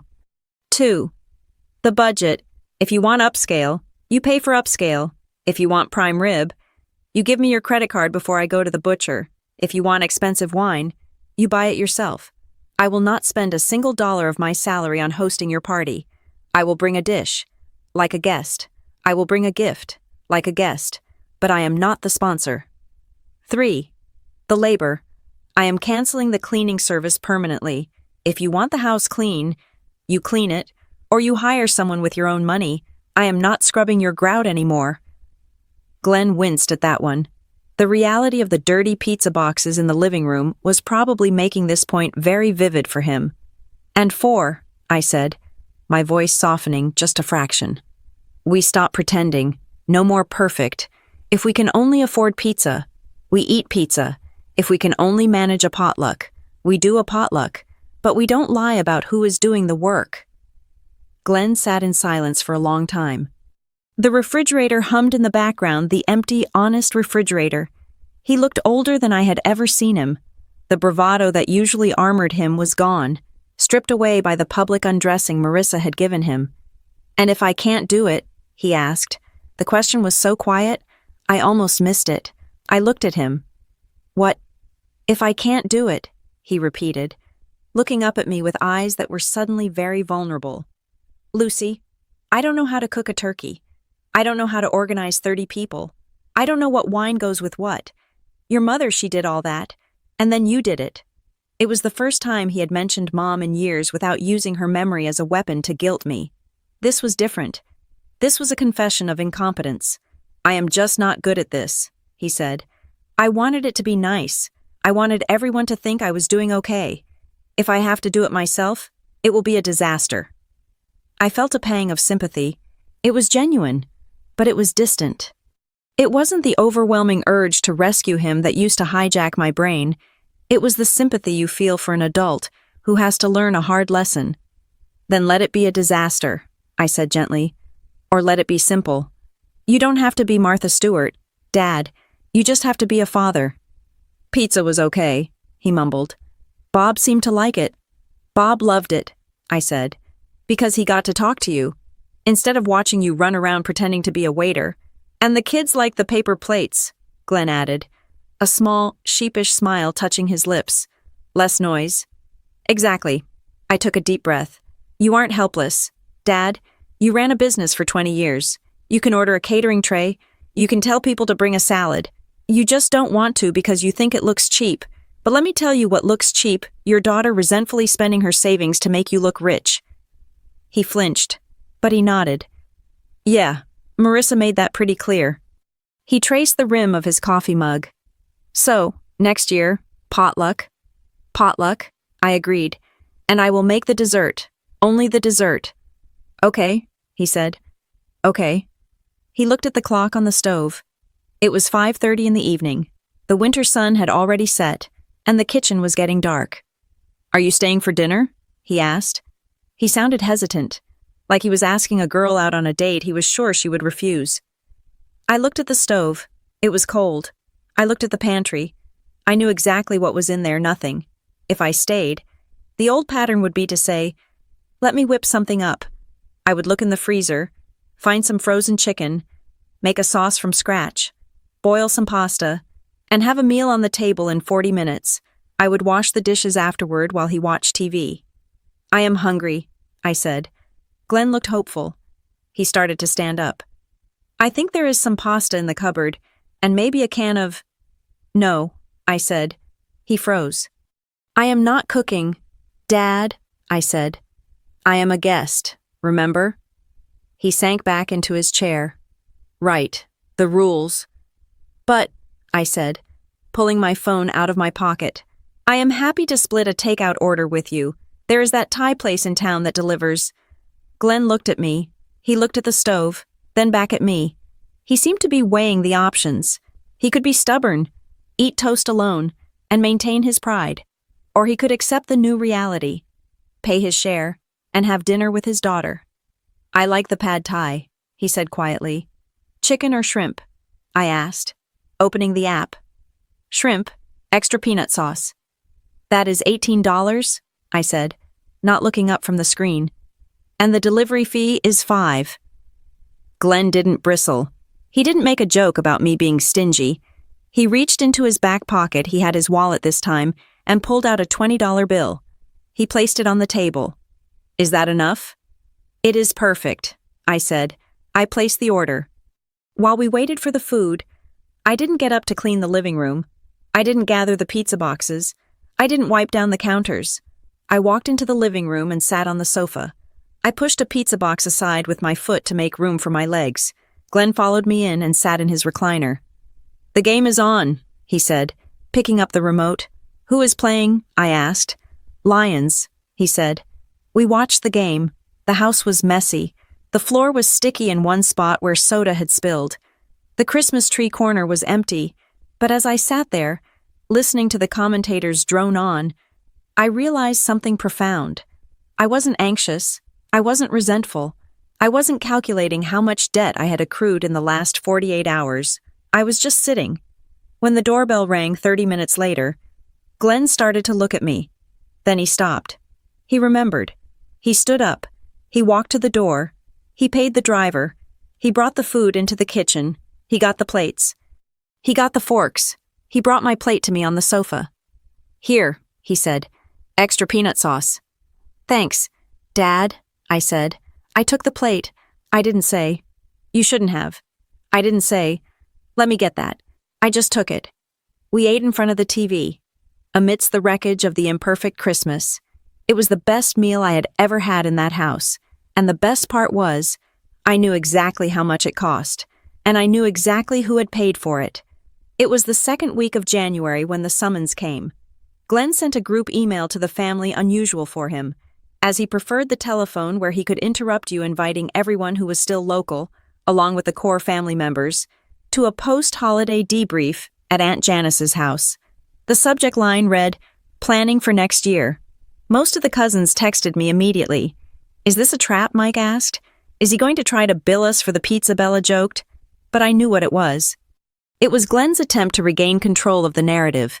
He wanted to sit us all down, smooth over the misunderstanding of Christmas Eve, and perhaps subtly shift the blame back onto my unpredictable nature, so that by next December, the status quo could be restored. He wanted to reset the board so he could play the king again. I arrived at Aunt Janice's house 10 minutes late. I did this on purpose. I wanted to walk into a room that was already seated. I wanted to be an attendee, not an organizer. When I entered the living room, the atmosphere was stiff. Glenn was sitting in the armchair, wearing a blazer, looking like he was about to chair a board meeting. Janice was fluttering around nervously with a plate of cookies. Marissa Lane was there, sitting with her spine straight, looking like the prosecutor she was at heart. Lucy, Glenn said, nodding at me. Glad you could make it. We were just discussing how to avoid the confusion of this year. I sat down on the sofa next to Mike. I don't think there was any confusion. Dad, I think it was the clearest Christmas we have ever had. Glenn cleared his throat. Well, yes, but obviously, we can't have a repeat of the lack of preparation, so I wanted to go over the expectations for next year, so everyone knows their role. He was doing it again. He was trying to assign roles. He was trying to rebuild the stage. I reached into my bag. I agree, I said calmly. We need to be very clear about roles, and more importantly, we need to be clear about costs. I pulled out a stack of paper. It wasn't a handwritten note, it was a printed spreadsheet, color-coded, detailing the expenditures of December for the last 5 years. I had spent the last 2 nights compiling it, pulling every credit card statement, every receipt, every withdrawal. I didn't throw them on the table. I passed them out. One to Glenn, one to Janice, one to Marissa, and one to Uncle Bob. "What is this?" Glenn asked, squinting at the paper. "This is the cost of perfection," I said. The room went silent as they looked at the numbers. I hadn't inflated anything. I hadn't added a salary for my labor. This was just raw materials. Year 1, $850. Year 2, $1,240. Year 3, $1,800. Year 4, $2,150. Year 5, $2,600. At the bottom, the total sum was bolded, $8,640. "This is what I have spent," I said, my voice steady. "This is not family money. This is not Glenn's budget. This is money from my personal savings account. This is the price of the prime rib, the wine, the flowers, the linens, and the professional cleaning crew that I hired because Dad told me the house wasn't clean enough." I looked at my father. He was staring at the paper, his face draining of color. He knew I paid for things, but seeing the aggregate number, seeing the price of a used car printed in black and white, was different than ignoring a grocery receipt. Marissa looked up from the sheet. She took off her reading glasses. "Glenn," she said. Her voice was quiet. "Dangerous." Glenn didn't look up. "Glenn," Marissa repeated, "I am looking at this figure, $8,000. Did you reimburse her for any of this?" The silence that followed was excruciating. It was the sound of a man's ego dying in real time. He couldn't lie, not with the paper in front of him, not with Marissa staring at him. Glenn started, his voice cracking. I handled the utilities and the house." "Did you write her a check?" Marissa asked. "Yes or no?" Glenn looked at his hands. "No." "So," Marissa said, turning to the room, "we haven't just been guests. We have been thieves. We have been letting a hospital administrator with student loans subsidize the holidays for people who own boats and vacation homes." She let that sink in. Then, a movement from the sofa. Aunt Janice stood up. Janice, the peacemaker. Janice, who always told me to be the bigger person. She looked at the spreadsheet. Then she looked at me. Her eyes were full of tears. "I am sorry," Janice said. It wasn't the brush-off apology I expected. It wasn't, "I am sorry you feel that way." "I knew," Janice said, her voice trembling. "I knew you were spending too much. I saw you stressed. I saw you tired. But every time I thought about saying something, I stopped myself because if you didn't do it, I was afraid I would have to, or I was afraid Glenn would yell. So I used the word family like a weapon. I told you to do it for the family because it was easier than standing up for you." She walked over to me and put a hand on my shoulder. "I am so sorry. Lucy, you were drowning, and I was cheering for you to swim harder." I felt a lump in my throat. That was all I had ever wanted. I didn't want the money back as much as I wanted the acknowledgement. "Thank you, Aunt Janice," I whispered. The tension in the room broke, replaced by a collective sense of shame and resolve. "Okay," Cousin Mike said, clapping his hands together. "New rules. We are not doing this again." He grabbed a notepad from the coffee table. "Rule number 1, Mike said. Potluck. Nobody, and I mean nobody, cooks for 30 people alone. We use a spreadsheet. You sign up for a dish. If you don't bring it, you don't eat." "Agreed," Uncle Bob said. "And a budget cap. No more upscale nonsense. We are eating food, not gold leaf. If the host wants something fancy, the host pays for it, alone. And the host rotates," Bella added. "Why is it always at Uncle Glenn's? We have houses too. Let's rotate so nobody has to clean every year." "No," Glenn spoke up. We all turned to him. He was still holding the spreadsheet, his knuckles white. "I want it at the house," Glenn said softly. "It is the family house. It is where your mother, it is where we have always been. He looked up at me. His eyes were red. But I was wrong, he said. He didn't mumble it. He said it clearly, looking me in the eye in front of his sister, his in-laws, and his nephews. I wanted the credit, Glenn said. I wanted to look like the big man. I wanted everyone to envy my life and my perfect Christmas, and I let you pay for my vanity. Lucy, I treated you like an employee because I was too cheap to hire one and too lazy to do the work myself. He took a deep breath. I expected you to be your mother, he admitted. But your mother never did it alone either. I helped her. I forgot that part. I conveniently forgot that part. He stood up and walked over to me. He reached into his pocket. For a second, I thought he was going to pull out a checkbook. But he pulled out a key ring. It was his spare house key, the one I had carried for 10 years, the one that symbolized my obligation to arrive early, to leave late, to check on the pipes, to fill the fridge. He held it out to me. I want this back, he said. I stared at the key. You are taking my key. No, Glenn said. I am taking back the expectation. You shouldn't have a key that you only use to come over and work. You are my daughter.